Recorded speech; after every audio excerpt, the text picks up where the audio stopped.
Welcome back to the Q-Law Safety Series. This is Module S3, Personal Protective Equipment, the last line of defense. In Modules 1 and 2, you learn the deal, your rights, and how to see and judge danger before it moves.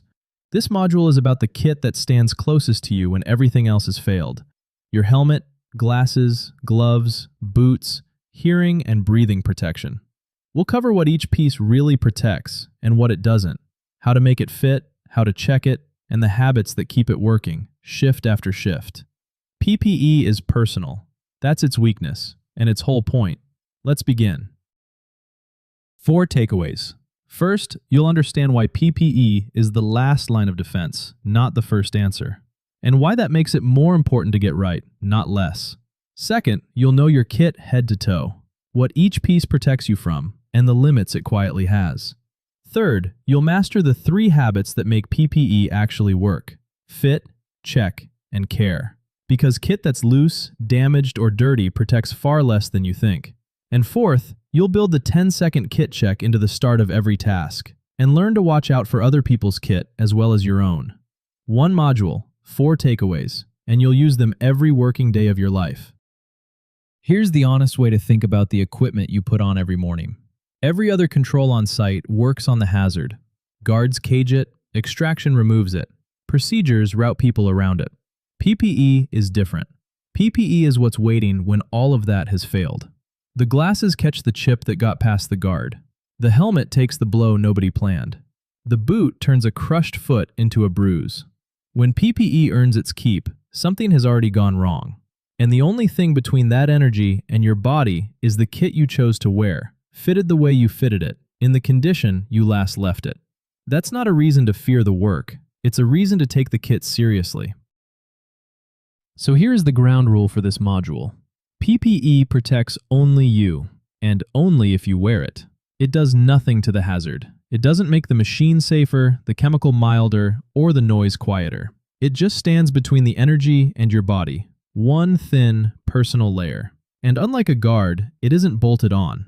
It walks around on your decisions. To put it on, to fasten it properly, to keep it on when the job runs long and the day runs hot. Every other control protects everyone at once. This one protects one person, you, and only for as long as you let it.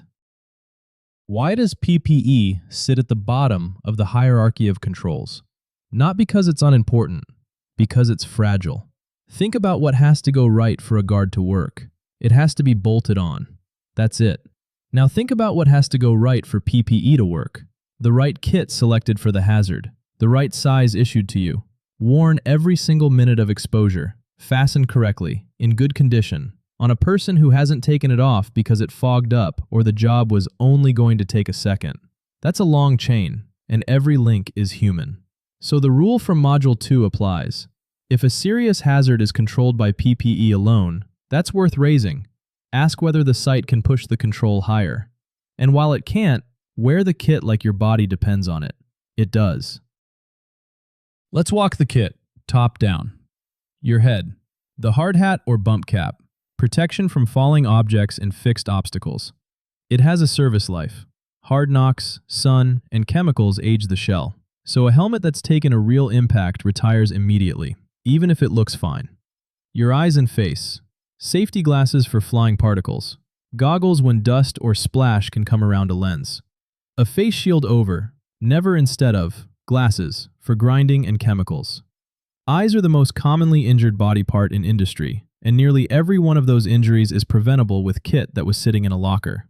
Your hearing. Plugs or muffs, wherever your site marks hearing protection zones. Hearing loss is painless, gradual, and permanent. You won't notice it happening, and no kit ever brings it back. Protect it while you still have it. Continuing down, your hands, the most injured part after eyes. Gloves are specific, cut-resistant for blades and sheet metal, chemical-resistant for the exact chemical you're handling, heat gloves for hot work, grip gloves for handling. The wrong glove can be worse than none. A soaked chemical glove holds the hazard against your skin, and any glove near rotating machinery can drag your hand in. Your site's rules say where gloves must come off. Your feet. Safety boots with toe protection and grip soles. Worn properly laced because a loose boot rolls ankles. Your body. High-vis where vehicles move, aprons and overalls for splash and sparks. And remember what none of this kit does. It doesn't make you visible around corners, and it doesn't make contact safe. It just buys your body a margin. Breathing protection deserves its own minute, because the harm it stops is the kind you don't feel happening.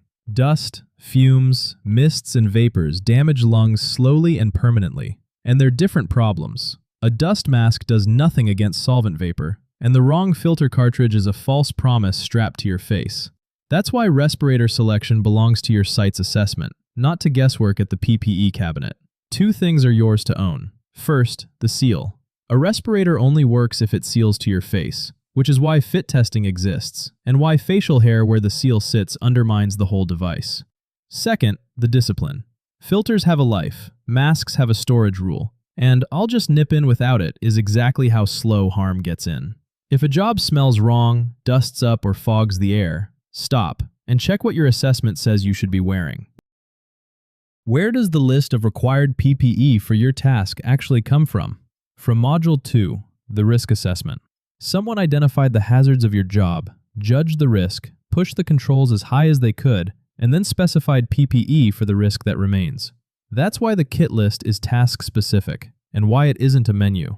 Two rules follow. 1. The sign and the standard are the minimum. The marked PPE for the area or task is worn by everyone, every time, visitors included. 2. Never improvise a substitute. Ordinary glasses aren't safety glasses, a dust mask isn't a respirator, and yesterday's gloves aren't chemical protection for today's chemical. If the specified kit isn't available or doesn't fit you, that's not a green light to improvise. It's a stop and ask. Now, the habit that separates kit that works from kit that decorates. Fit. Loose kit protects a little and reassures a lot. And that's worse than nothing, because you stop being careful. Glasses with gaps at the sides wave the fast particles through. Gloves a size too big lose grip exactly when you need it, and cuff into machinery. A helmet with a slack harness slides off in the fall it was bought for. A respirator that doesn't seal is a costume. So, take the minute to adjust. Strap, harness, nose bridge, laces. Ask for your size. Sites must cater for different faces and bodies, and close enough isn't a size. And where fit testing is offered, respirators especially, treat it as the most valuable minute of your safety year. Habit 2. Check it. Every time you put it on, 10 seconds, eyes and hands. Lenses, scratched, pitted, fogged beyond cleaning, retire them. You can't dodge what you can't see. Helmet, cracks, dents, brittle shell, slack or frayed harness. Gloves, holes, thinning, hardening, chemical staining, and dry inside because a wet glove changes the job. Boots, worn soles, exposed toe caps, split seams. Straps and seals on everything. Elastic that's given up has given up protecting you. Damaged PPE is a hazard wearing a disguise. It looks like protection, and it isn't. And when you retire a piece, say so and get a replacement through your site system, at no cost to you. Quietly binning it and working bare is how the gap in the armor opens. Habit 3. Care. PPE has a life, and how you treat it decides how much of that life it spends protecting you. Keep it clean. Dirty lenses get temporarily removed. Sweat-soaked plugs breed infections. Contaminated gloves transfer the chemical to your skin and your sandwich. Store it properly, not on the rear shelf of a car in the sun, not hanging on a machine in the fume path. UV, heat, and chemicals age kit invisibly. Never modify it. Drilled helmets, stretched straps, and improved visors void the protection along with the certification. And respect expiry and service lives where they exist. Hard hats, respirator cartridges, fall arrest gear. Cared for kit works. Abused kit just looks like it will. Module 2 had the 4 lies of risk rating. PPE has the 4 excuses, and every experienced safety person can recite them because they've heard them just before the injury. Excuse 1. It's only going to take a second. The chip that blinds you takes less. Excuse 2. It's uncomfortable. Sometimes true, so fix the fit, change the model, raise it, but don't fix discomfort by removing the protection. Excuse 3. Nothing's ever happened before. That's luck's voice. From Module 2, the near misses know better. And excuse 4. Nobody else wears it here. Then the culture is the hazard, and you can be the person who resets it, because one person wearing the kit correctly gives everyone else permission. The excuses all trade the same thing: minutes of comfort against years of your body. It's a bad trade. A few habits of wearing it right that don't fit on a sign. Order matters with some kit. For chemical work, your site's procedure says what goes on first and, more important, how it comes off, so the contamination stays off your skin. Compatibility matters. Glasses under a face shield, muffs that seat properly around glasses' arms, a helmet that accepts the visor. Kit is designed in combinations, and your issue point can match them. Around machines, tight sleeves, no dangling cords or lanyards, jewelry off, long hair up, the same rotating hazard logic as gloves. And take it off in the right place. Contaminated kit doesn't ride home, into the canteen, or into your car. Wearing it right is the difference between owning kit and being protected by it. Here's the Module 2 thinking, pointed at PPE. Because it's the weakest control, PPE is also a signal. When a task's protection is one guard, one procedure, and a pair of glasses, reasonable. When a task's protection is a list of 5 PPE items and nothing else, that's a hazard being managed entirely on the last line. And it's worth a question. Can we guard it, extract it, substitute it, automate it? The law in every region agrees. PPE is the control you use when the better controls aren't reasonably practicable. Not the one you start with because it's cheapest. You don't have to fix that yourself. You just have to say the sentence. This job leans awfully hard on PPE. Is that the best we can do? Culture, briefly. Because PPE is where safety culture is most visible. On a healthy site, "Your glasses, mate," is said and received the same easy way as "your shoelaces undone." A favor, not an accusation. Return the favor when it comes your way. A thanks, not a bristle.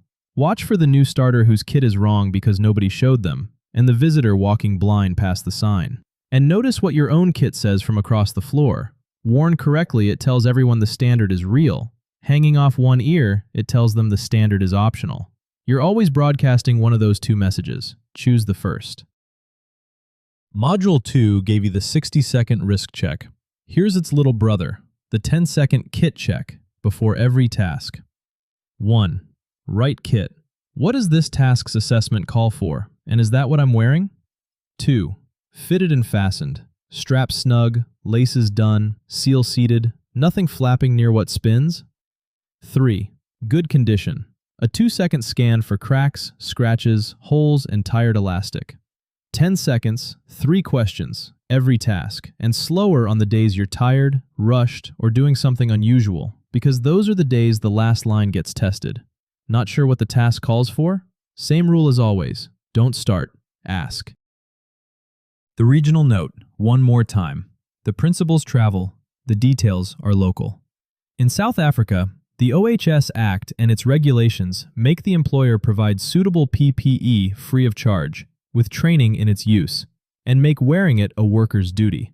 In the United States, OSHA requires a hazard assessment to select PPE, employer payment for most kit, and training before first use.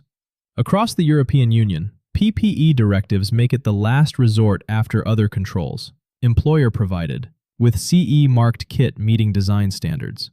And ISO 45001 folds PPE into the same hierarchy of controls logic you learned in Module 2.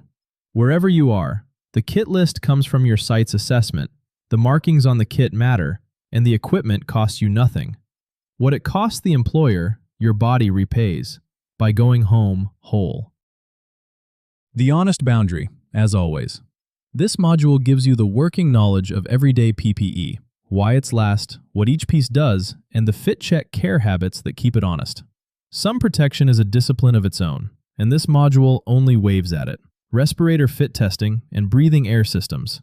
Fall arrest harnesses, lanyards, and anchor points, which carry their own inspection regimes and rescue plans. Electrical arc-rated clothing, chainsaw, and hot work kit. If your job needs those, your site owes you specific training and certified equipment before you're exposed, and this video is not that training. Know the boundary, use the specialists, and bring them the same thing you bring every assessment, the truth about how the work is really done. 5 things to keep. 1. PPE is the last line. It protects only you, only while it's on, and it does nothing to the hazard. 2. Know your kit head to toe, what each piece stops, and the limits it quietly has.